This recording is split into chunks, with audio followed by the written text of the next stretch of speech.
Hi, it's Huston and Sarah and Cormac Heatherly. We just wanted to say we look forward so much to seeing all of you again at Central, and I hope you're staying safe. And we know Cormac can't wait to see all his friends. So be safe. God bless. If you're like me, you've been living the last few months in a bit of a fog. Something isn't quite right. Things aren't normal right now. We're waiting for something better. We're waiting for something better, and we're not sure what that's going to look like. And we're not sure exactly when better is going to get here. And for me, my faith has been shaken from time to time. And when things don't go my way, I can be a bit of a complainer. And I think we're all wandering a little bit right now. We're wandering through this situation of a global pandemic. We're wandering through an election cycle. We're wandering through, some of us, unemployment. And in reality, we crave, while we crave a return to normalcy, we were really just doing our best wandering through life before this whole pandemic hit. The book of Exodus is about the Israelites wandering through an existence, searching for something better that's promised to them. And the sad thing is, while they're on their way to something far greater, they often cry out longing for the shackles and for the slavery that they had in Egypt. They don't know when they're going to reach something better or even what it's going to look like. Their faith is shaken, and they become complainers when things don't go their way. And it's very familiar to the state of affairs for God's people today. And in their wandering, as they're wandering, God gives them a law. He gives them commands to direct them through their time of wandering and through their time of uncertainty.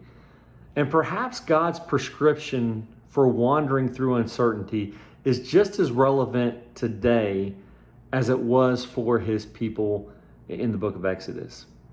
In Exodus chapter 20, Moses writes on tables of stone these commandments, these directives to help these people as they're wandering through the wilderness, but also to be their law until the time of Christ. The first thing he says is, "You shall have no other gods before me." How important is that? How important is that for us right now going through a pandemic? It's very easy for us to put things, to put our faith in certain things right now, isn't it? We shall have no other gods before God. That means we can't let our political beliefs be a God that we worship. We can't let our money be something that we put our faith in, that we put our trust in to get us through this situation. Even our family and relationships, while they're very important for us to hold on to, they're not above God. You shall not make for yourself a carved image. Again, there's a lot of things that we worship that are tangible, that are material. Our homes, our cars, our clothes, different things that we have that we can worship, that we think are so important, that we worship and put a lot of stock into. You shall not take the name of the Lord in vain. How many of us are guilty of that? How many of us will say, "Oh my God," when we are excited or frustrated or just we've had it up to hear in our wanderings, and we use God's holy name in vain? We're not supposed to do that. Directives for a better life. Remember the Lord's Day is something God tells his people. During a global pandemic, it's very easy for us to miss, because right now, a lot of us have to not be at worship in person, but are we still keeping the Lord's Day holy?